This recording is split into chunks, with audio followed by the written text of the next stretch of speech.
pobre, pobre, ese es mi nombre, golpeado por los golpes del sistema. Llevo, llevo, llevo la cadena del dolor.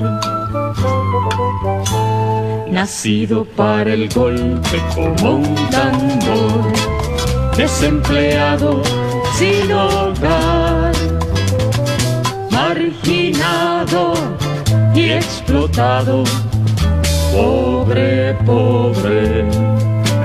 A desalambrar, a desalambrar. Y me di cuenta que habían dos Puerto Ricos. El Puerto Rico que yo vivía y un Puerto Rico invisible del cual nadie habla, que es el Puerto Rico que se nos quedó atrás. El Puerto Rico de la pobreza, el Puerto Rico de la desesperanza, pero también el Puerto Rico de mucha potencia, de mucho potencial. A desalambrar, a desalambrar. Esto no es un problema individual, no, es un problema social, es un problema muy grave que no hemos podido resolver en los pasados 100 años. O sea, lamentablemente, aun cuando ha bajado el número de personas que viven bajo niveles de pobreza, ese número se ha mantenido relativamente alto. Como en tantas ocasiones, la lectura de un libro nos provoca investigar sobre algunas materias que nos parecen interesantes y que nos parece también que el público debiera conocer.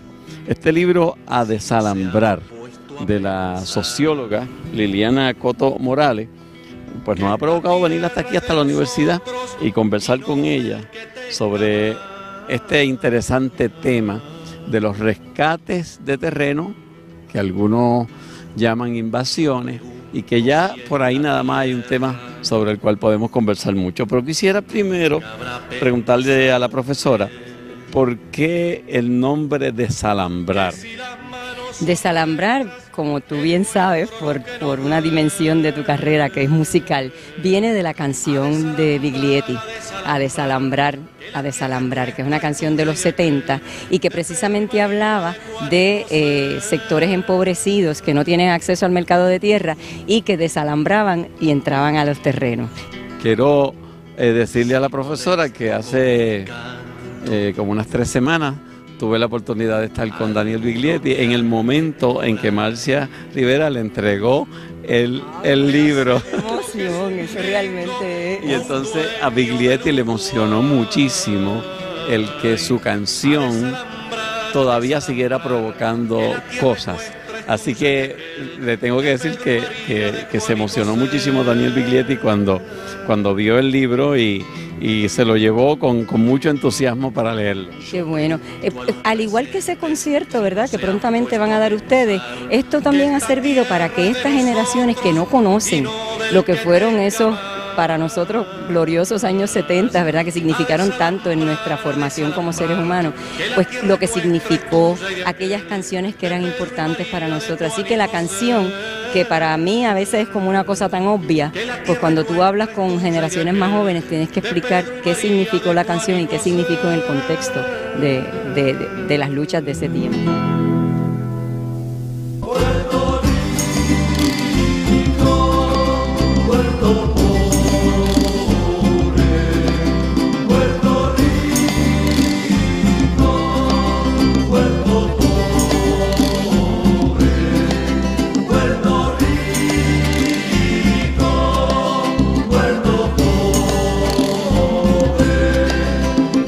¿En qué momento usted se percata de la situación de la pobreza en general en nuestro país, que le toca de tal forma que decide que ese va a ser, en cierta forma, su foco de gestión?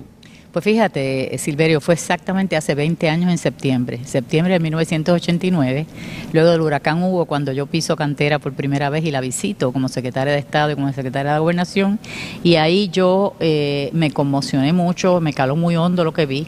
12.000 personas viviendo en condiciones infrahumanas al lado del caño de Martín Peña, y me di cuenta que habían dos Puerto Ricos, el Puerto Rico que yo vivía y un Puerto Rico invisible del cual nadie habla, que es el Puerto Rico que se nos quedó atrás, el Puerto Rico de la pobreza, el Puerto Rico de la desesperanza, pero también el Puerto Rico de mucha potencia, de mucho potencial.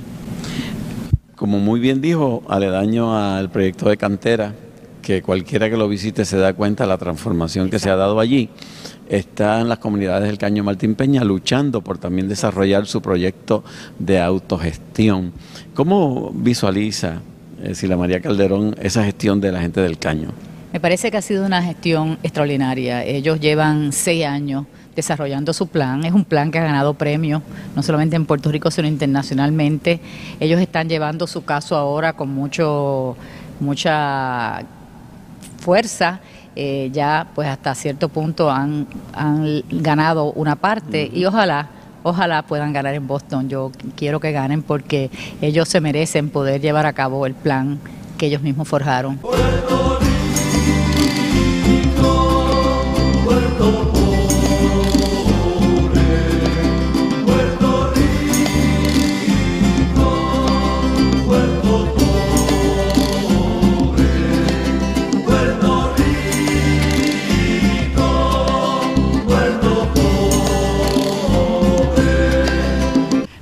Vamos a correr el telón y decirle a nuestra gente que nos ve cuánta pobreza hay en nuestro país. Bueno, al día de hoy, el último informe censal que se presentó habla de un 48.5% de personas viviendo bajo niveles de pobreza, lo que significa que aun cuando había venido bajando el índice de pobreza, al 2007 volvió a comenzar a subir. Y asumimos que para los próximos datos que nos lleguen nos mostrarán un aumento nuevamente de ese índice de pobreza. Esa línea que se llama índice de pobreza está basado en qué número, qué es lo que cualifica a una persona para estar sobre o bajo el índice de pobreza. Bueno, esos son números que el gobierno federal establece a partir de unas líneas de ingresos que ellos tiran con relación a una persona o grupos familiares, dependiendo del número de personas.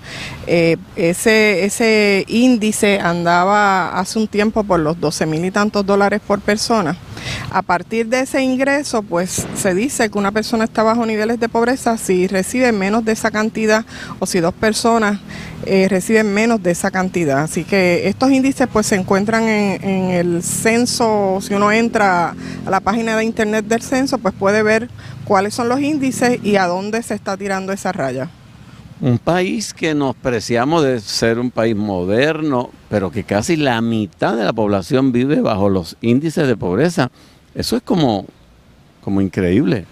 Pues por supuesto que sí, lo peor del caso es que la gente se niega a entenderlo así, ¿verdad? Que tienen numerosas excusas para decir que este número no existe, que este es un problema pues de que la gente es vaga o de que la gente le gusta que el gobierno los mantenga, etcétera, cuando esto no es un problema individual, no, es un problema social, es un problema muy grave que no hemos podido resolver en los pasados 100 años. O sea, lamentablemente, aun cuando ha bajado el número de personas que viven bajo niveles de pobreza, ese número se ha mantenido relativamente alto, ¿sabe? Sigue siendo un número extremadamente alto. ¿Se puede resolver el problema de la pobreza partiendo de una filosofía como el such is life?